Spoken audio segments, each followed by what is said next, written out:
Welcome to our series of healthcare scene interviews where we sit down with top leaders in healthcare IT. I'm John Lynn, the founder of healthcarescene.com, a network of leading healthcare IT resources. We're excited that Healthcare Scene just passed 10,000 blog posts over 10 years, which is pretty incredible. I'm not even sure how it happened. Kind of just happened over time, but 10,000 blog posts for Healthcare Scene. So we've been doing this a while, and really it's about our passion for healthcare IT and the ability of technology to improve healthcare. And I'm excited today to be talking about CommonWell and healthcare interoperability. I have two experts. But before I get to them, I want to just do a couple housekeeping things. For those watching live, we'll talk for about maybe 20 to 30 minutes. Sometimes we go to 40, I guess. It depends on how good the conversation is. And then after that, we'll open it up for questions from the audience. Anyone that's joining live is welcome to hop on camera, ask questions in the chat room, and we'll take those and answer those. And we call it the after party. So also, if you're watching live, if you like what someone's saying or if you just like that person, you can click on them and give them props. Those are always great. You can also, on the left side, share out any of the video that's being offered. So if you share and tweet it out, that's much appreciated.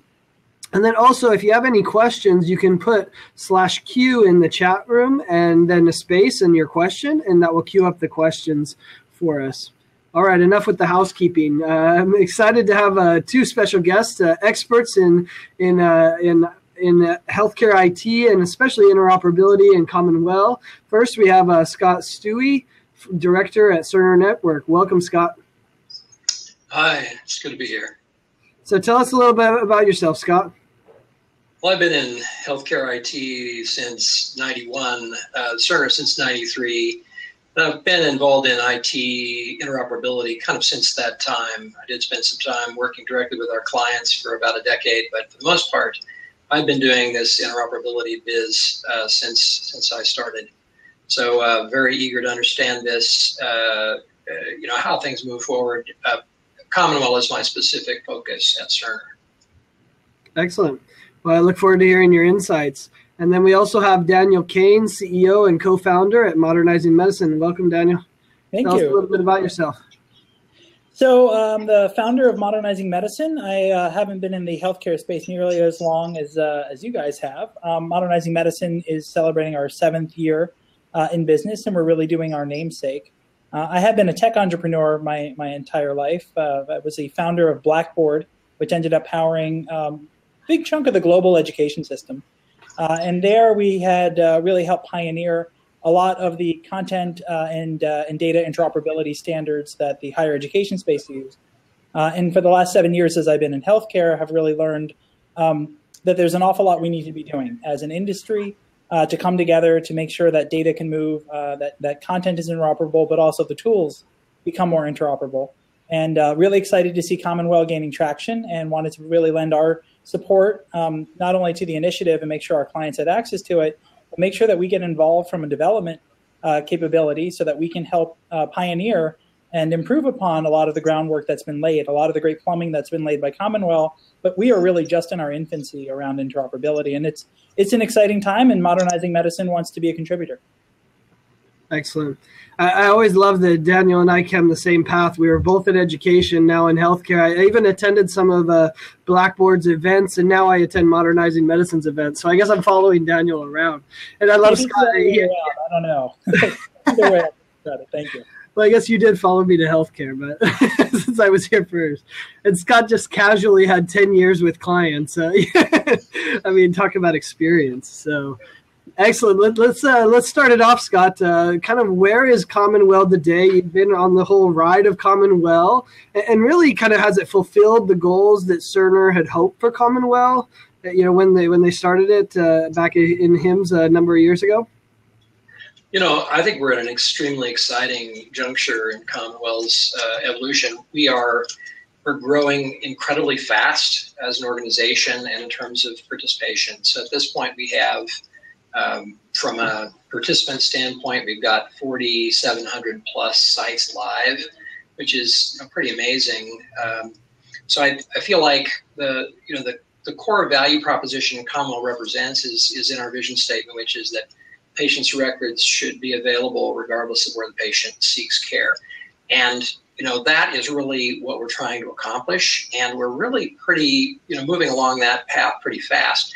The other thing that's happening in terms of membership is really exciting. We've got, we started, in 2013 with 7 founding members. We're up to 50 plus today. 3 just last week that aren't yet public. I mean, we basically every month there are new members. Every week there are new participants. So lots of growth, lots of excitement. So that is really, at this point, we're live in 50 states, DC and Puerto Rico. And, we're really getting pretty close to, being able to see the fruition of our vision ahead. Still lots to do. I mean, it takes a long time to wire a country and an industry, and this industry was in no way wired. One of the things I'd mention is that the really exciting thing that's happening is a lot of the new members we have are representing the continuum of care outside of the practice in the hospital space. Practices in hospitals are actually numerically the smallest number of places where care is delivered in the United States. Care is, and increasingly, care is moving more toward those other continuum of care locations. And, even a CVS, for example, imagines themselves a healthcare organization, and, care is being delivered in CVS facilities as well. So that's what we're seeing is as exciting about what CommonWell's doing today. And are most of your members vendor companies, EHR vendors, long-term acute care vendors? I mean, even CVS is somewhat of a vendor. Or are you seeing more and more providers joining CommonWell as well? Providers are not really, it's not that they're not welcome, but our principal model was to create a model where the suppliers would come and make this available to their clients. So it's bringing their entire client base in one chunk. So the majority of our participants are, in fact, healthcare IT companies, although not all EHR suppliers. So that, I think we're less than half EHR suppliers, although we're 90+% HIT companies at this point.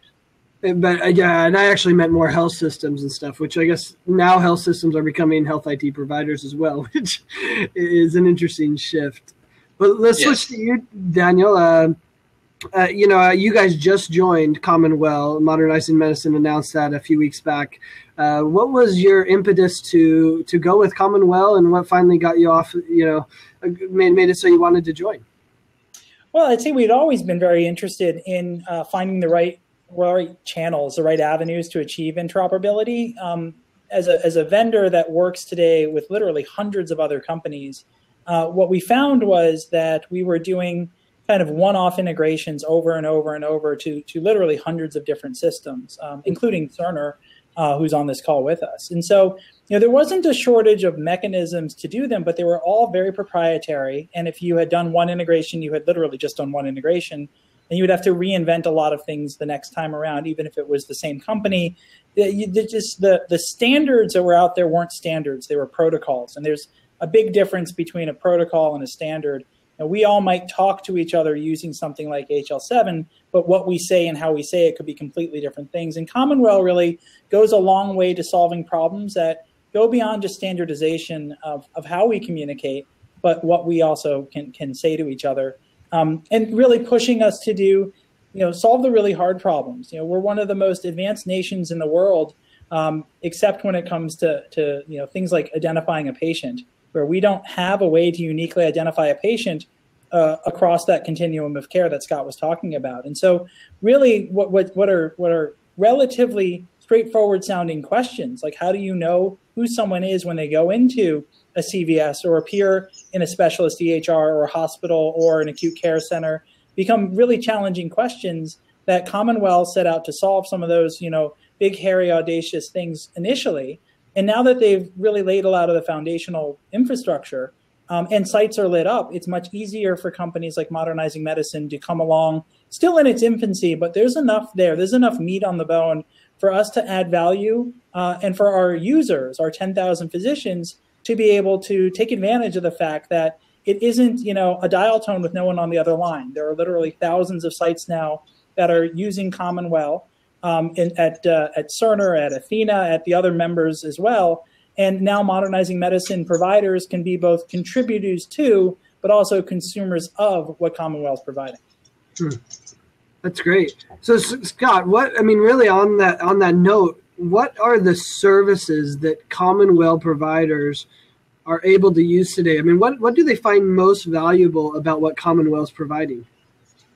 Sure. So the core services that the Alliance provides, or that our clients have access to, are relating to patient identity and record location. So is this the same patient, and then where are their records? So the basic use case is the patient is in front of me, can I look up their records right now? Can I bring them all into focus? That's what we're doing today.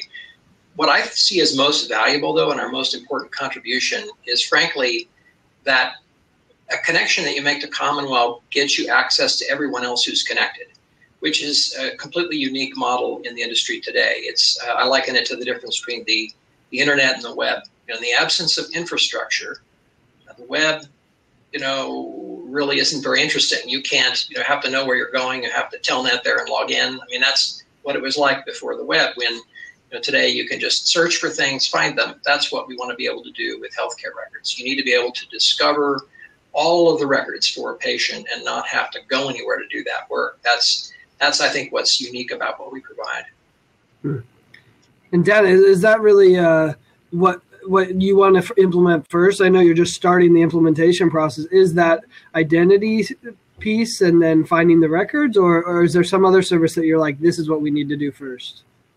Well, I mean, I think the patient discovery and to be able to find the record is sort of foundational to doing all the more advanced things that we'll get to over time. But absolutely, I mean, we need to be able to, as Scott was saying, it isn't a point-to-point communication. It's you're accessing the entire network wherever the data may be, wherever care has happened for that patient across that continuum of care.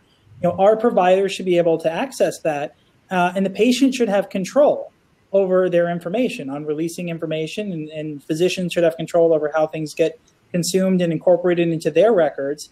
And so there's been a lot of thought and a lot of infrastructure that's been laid out by CommonWell and its members. I mean, CommonWell is only as good as the members that help contribute to it. And so this is not only a network of networks, but it's one that as we light it up, it gets more and more powerful. And so there's a lot of momentum right now within CommonWell. It's great to hear that we're attracting, as a community, not only other people focused on sort of the electronic health record side of it, but we're attracting companies that are focused on that entire continuum of care, because that's how you get the most complete view of a patient. Care doesn't always happen at a hospital or at a private practice. Care happens at a CVS. Care happens at home. Care happens at an urgent care center. Care happens really throughout an entire continuum. And now we're beginning to really tap into that. But you do need that foundation. And that's what CommonWell is now able to provide. And they're at a point in time at which it's easier to consume. A lot of the sort of thought and heavy lifting has been laid out over the last few years. And it's easier now, really more than it's ever been, for companies like Modernizing Medicine and our peers to jump in, integrate. And because we're cloud-based, when we light this up, there will instantly be 2,000 practices that can take advantage of it. So we don't have to have as selective a rollout. We are cloud. And so instantly, a huge chunk of those 10,000 physicians will have access to the entire power of the CommonWell network.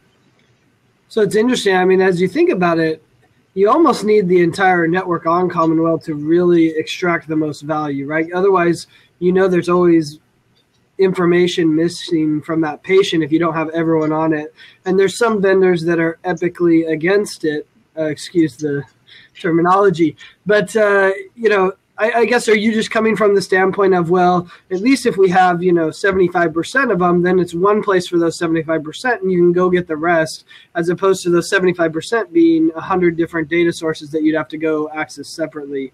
Is that the approach you're taking, or? It's certainly a piece of it. I wouldn't go so far as to say that, you don't want to have gaps in data. And so, it's up to the providers to fill in important gaps, to reconcile, say, medications or allergies or problems. And that's incumbent upon them as both physicians and caregivers, as well as is required, for compliance with meaningful use and other sort of regulatory aspects that kind of force them to make sure that the information there is up to date, so that you're not, as a provider, forced to consume the entire record of patients, that you should be able to look at the most recent, entries, if you will, within that CommonWell system, and whatever's there should be the latest. It should have the latest medications, the latest allergies, the latest sort of problems, the latest lab results, and so on.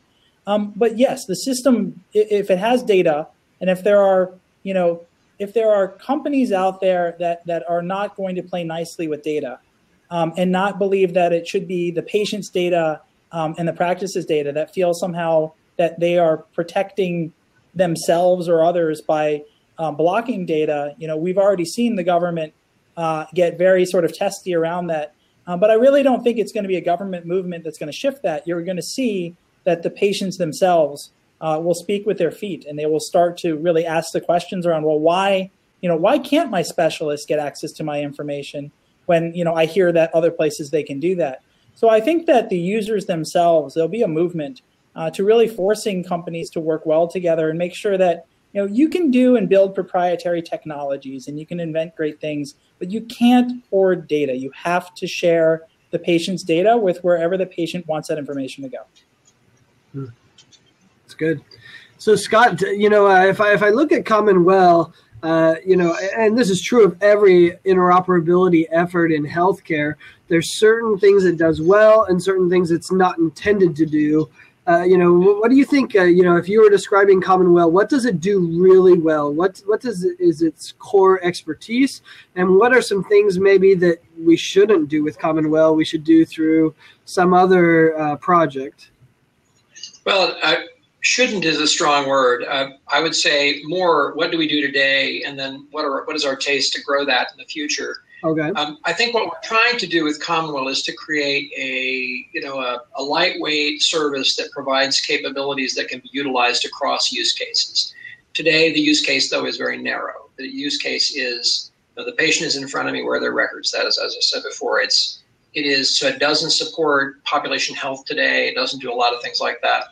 Now, things that it's expressly not capable of doing today that we'd have to build out additional infrastructure to support are things like orders results delivery, which is important to enterprises and a little bit what I like to call super premium at some level. It's just, the value proposition of being able to get results back to the ordering doctor is very high. And so HIEs frequently do that as a part of what they do, or we do that as part of our business, and that's important to our clients, and it's not something that currently CommonWell does. Although it's in point of fact not impossible that we would do it. It's just we don't currently have the infrastructure to support it. Additionally, there's things like admit notification, which I think has been one of those things that a lot of people talk about as being real important. And it's a sort of a lightweight population health benefit. So tell me when my patient has shown up at an ED, for example. And CommonWell does not do that at this time. So for us to do that would be additional infrastructure. But we have a process to add new use cases. For instance, we're adding use cases today around imaging. Today we don't do imaging. We want to be able to do imaging. We have members who are population health companies that probably have ideas about how CommonWell could make their world better. So we're in the process at this point of beginning to run on the first use case. We're maybe beyond walking, but we're definitely not ready to run into these other use cases until we kind of have our core stuff working well. And what's the governance for someone like Dan who's like, hey, I really need imaging transfer because I have a bunch of dermatologists who take a bunch of pictures and I want those to be transferred? I mean, who makes the decision on what CommonWell does next? Well, the members, so it is a governance model. And so I'll give you an example that isn't Dan, but another one of our members, MediPortal, who's they're a standalone portal vendor, a patient engagement organization. They have been very active driving a conversation around what it means to get access to the patient's own record in an untethered portal like theirs, as opposed to the way records today are exchanged between the EHR and the portal. So I think all members have been involved in that conversation, but the MediPortal folks have been driving it, and frankly, it's a kind of I like to describe it as a duocracy. Those who do get what they want. There's still approval of the board And so it's a structure that way. There is in fact the possibility something won't be prioritized, won't be developed. But the things that what we're interested in and focused on are the things that the members bring forward. Interesting.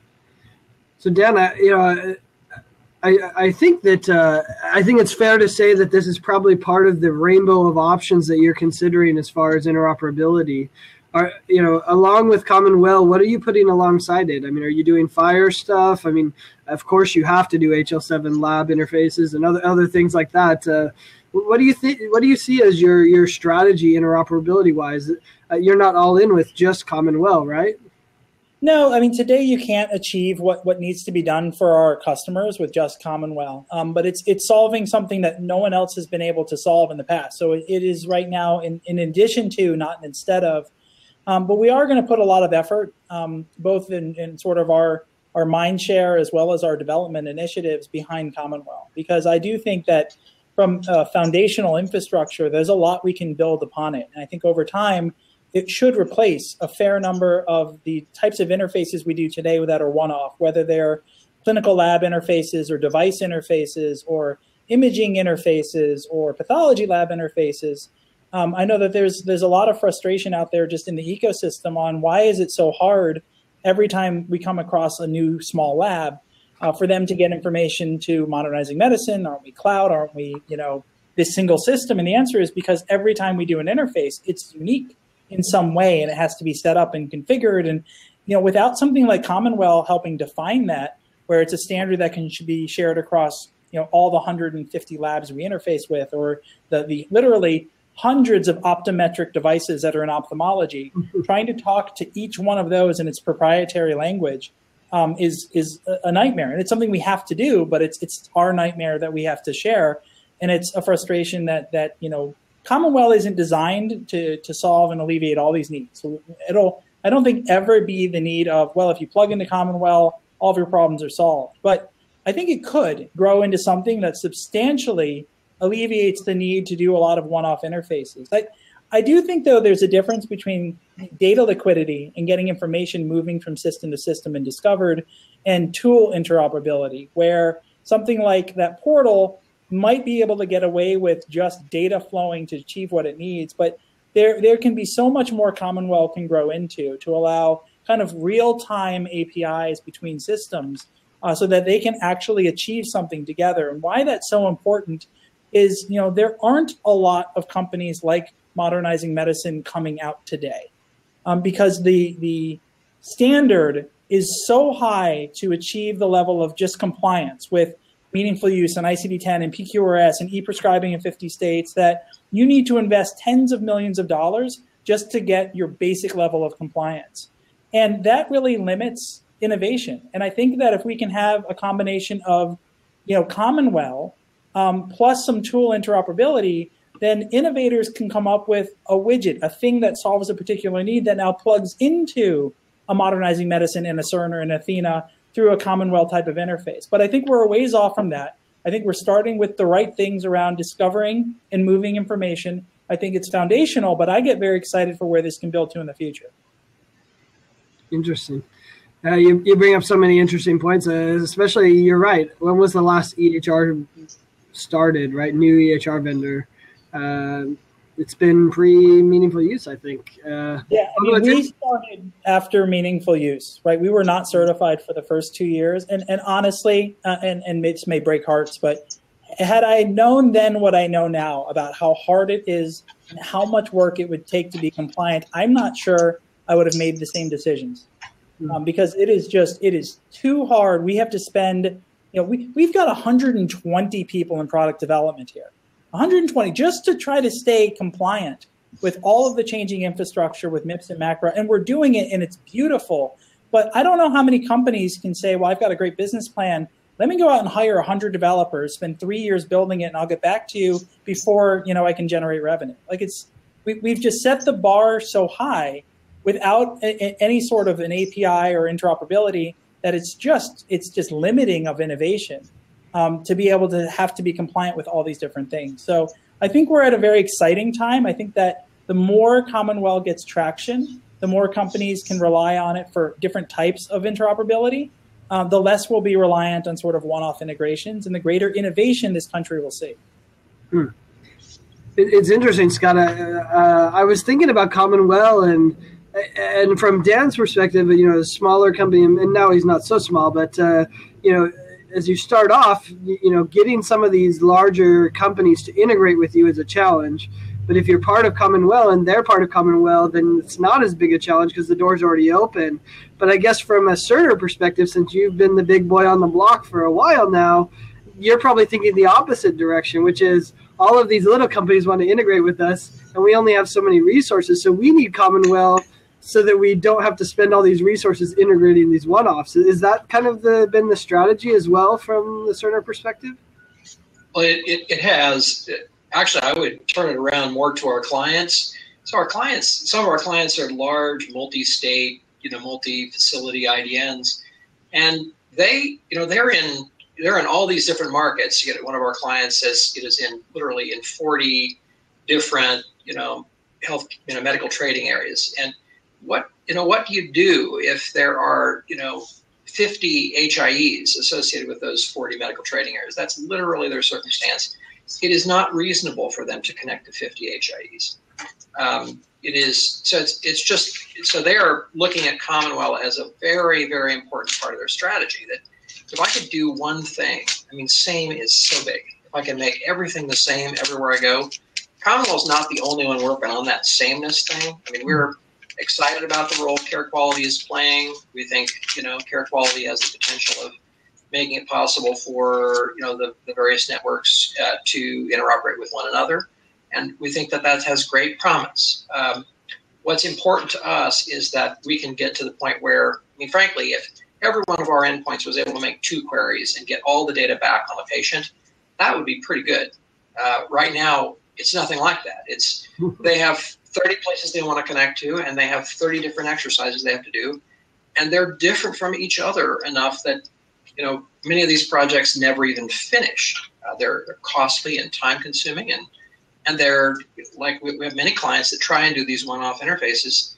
They can't get them even done, and so they can't even get to the value prop. So I think with CommonWell, we believe if you get the kind of the on-ramp built, and then you can just kind of connect other, put other, other cars on that track. It's basically once you've got the conduit, you can put lots of things down that conduit, and so we're very excited about the potential of that. And the track is laid. So we're very, very excited about the potential for this to change the way we do business going forward. Same is so big, and it's doubly true for a big organization. For a small organization, it's a big lift for a small organization, but for a big organization, we got all these markets and all these clients, and actually even multiple platforms. Managing through that is a great complexity. So same is big. That's good. So what are some of the things that are happening with member companies where data is flowing today? Are there some good use cases that you're like, this is happening and this is providing value to member companies? Yeah, I think so. So now I can speak for Cerner with regard to member companies and what they see. Although I do have, compatriots on the other side in other, the other members as well. What I can tell you for our clients, what is exciting is being able to get data from outside their immediate region. So I've got a client in Indiana who is able to get data from, all of the data they've been getting is more than 100 miles away because they're, kind of in the middle of the state. And more than half of the data they're getting is from another state that would not have been in the HIE. The myth that healthcare is local is one of the things I think our clients are getting an opportunity to debunk. They didn't even realize that so much of their care, of their patients' care, was being delivered outside their immediate region.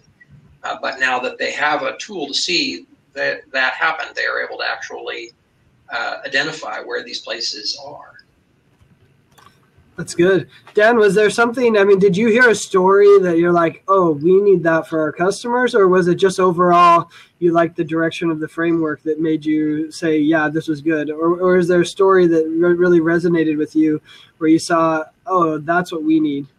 Well, it was a lot of anecdote, a lot of stories that we heard around how we would ask our users all the time, what would make you a better specialist? So for those of you who don't know, Modernizing Medicine serves specialty communities. We serve surgical and medical specialties. We have about 5,000 dermatologists, 3,000 gastroenterologists, 1,000 ophthalmologists, hundreds of orthopedic surgeons. And so we said, what makes you a better surgeon? What makes you a better specialist? And they said, we need to know what's happened, before the patient got here and what happens after. And that information is not, found in our systems because they get referred here, usually from their primary care, their internist. We perform our function, we get the patient well, and then they're back off to their primary care. And we just don't have that sort of holistic view of what's going on. Plus, as Scott was saying, a lot of care is happening in sort of what you and I would consider unexpected places. I mean, it's happening at a CVS, at a Walgreens, at a Walmart. It's happening at an urgent care center. It's happening at home. And so how do you pull all that information together? So when we asked our users what would help make them better doctors, they said, just get me more information so that I can see what's happening outside of my practice. Because I know from using the product that you've sold me what's happening in my practice, but I need better visibility to the bigger picture. And CommonWell absolutely delivers that. And so in the first quarter of next year, we'll be going live. And the nice thing, again, about being cloud is when we go live, all of our users get the benefit of it. For over 10,000 physicians, they're going to be able to access the great power of this network. It's great. And I love how it's synergistic because as more companies add, Scott benefits as well from those 10,000. So I think everyone benefits as we add it. Well, let's end with the final question. We usually like to end with something big picture, right? Scott's publicly traded, so he has to be careful on this answer. But, what do you think is going to be the most significant change in nationwide interoperability, healthcare interoperability in 2016, but, well beyond that? What big change do you see happening? We'll start with Scott because he has to be more cautious because forward-looking statements. Well, yeah, I mean, as an observer of the marketplace and not as a spokesman for Cerner, I guess what I would say is what I'm seeing in the market is great value being placed on the kind of things CommonWell can provide. One thing, native workflow is very big. So being in the native workflow, not having to leave the workflow to log into something else, this is built into CommonWell's core principles. That we think, and that is frankly a megatrend. It's not limited to CommonWell in terms of the way we think about it. Everyone wants that. They don't want to go somewhere else to log in and find something. That's number one. The other thing is, I think there is another big trend, which is that query-based exchange, without a repository in the middle, is becoming way more common. And that now what limits the ability to do that everywhere is the capabilities of the individual EHRs in question. So as the EHRs get better at doing this, then that those kinds of peer-to-peer connections are possible. I think there's also an increasing understanding in the marketplace that infrastructure is required to make any of that work. If you have to name where you're going to go, or if you're just going to broadcast to every place that might need your data and you don't have a record locator service, how will that work? What kind of network storm does that produce when everybody is on trying to get their data in this new world? So I think that's really what's happening is increasingly we're going to see peer-to-peer connections being made, and we're going to be seeing a requirement around having the infrastructure like CommonWell to support finding the records where they are and not asking for records from every place they might be. Excellent. Dan, your vision for the future of healthcare interoperability? So my vision is more sort of consumer focused, and consumer being both patient and the provider. I think that we're going to start to see real stories about how accessing CommonWell and the information it provided helped improve patient care. And if you can improve patient care, you can improve quality. And if you can improve quality, everybody wins. And so for me, it's going to be around, seeing this critical mass of HIT vendors adopt something. And when that happens to a large level, others will follow suit, because they won't be competitive if their system can't access the types of things CommonWell are going to provide. But for me, it's much more personal. It's going to be those stories we hear from patients and providers who, patients today assume that we have this level of magic interoperability. They assume it's 2016 and you can access everything in the cloud. And so why can't we do this? So in a lot of ways, we're way behind the expectation curve from the patient side. But providers, I think, are pretty realistic. They know how hard it is to get information to move from an inpatient to an outpatient to in any sort of care setting. And so they've lived in this environment long enough now, and they're done with the fax machine, that I think we're going to be able to move beyond it. So that's my big prediction. 2017 will finally move beyond fax. Finally beyond the fax. I think I did a post recently. My son created this image out of it, which you'll see on social media. Said, I can't wait for the day my information's where it needs to be, when it needs to be there, which is kind of the same principle of CommonWell.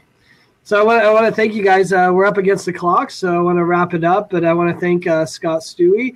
He's the director at Cerner Network, and Daniel Kane, CEO and co-founder at Modernizing Medicine. Thanks, guys, for sharing your insights. Oh, thank you for having us.